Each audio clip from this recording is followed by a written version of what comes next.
Assalamualaikum warahmatullahi wabarakatuh. Kembali lagi di AF Studio.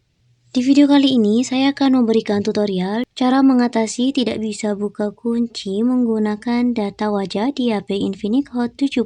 Sebelum ke tutorialnya, buat teman-teman yang belum subscribe channel ini, silahkan subscribe terlebih dahulu dan jangan lupa like, comment, dan share-nya. Tanpa berlama-lama, langsung saja kita ke tutorialnya. Jadi teman-teman, di HP Infinix Hot 70 ini saya sudah mendaftarkan data wajah saya.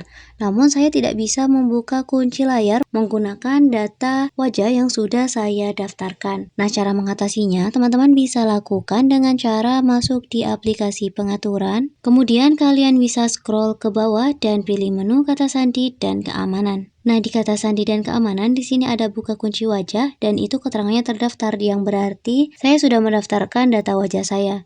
Kemudian kita buka seperti ini dan masukkan mode buka kunci layarnya. Kemudian di sini ada gunakan untuk buka kunci layar, teman-teman. Kita aktifkan saja tombolnya seperti ini. Jika buka kunci layarnya sudah kita aktifkan, sudah dipastikan kita bisa membuka kunci layar HP Infinix Hot 70 menggunakan data wajah yang sudah terdaftar. Dan sekian video tutorial dari kami. Selamat mencoba. Wassalamualaikum warahmatullahi wabarakatuh.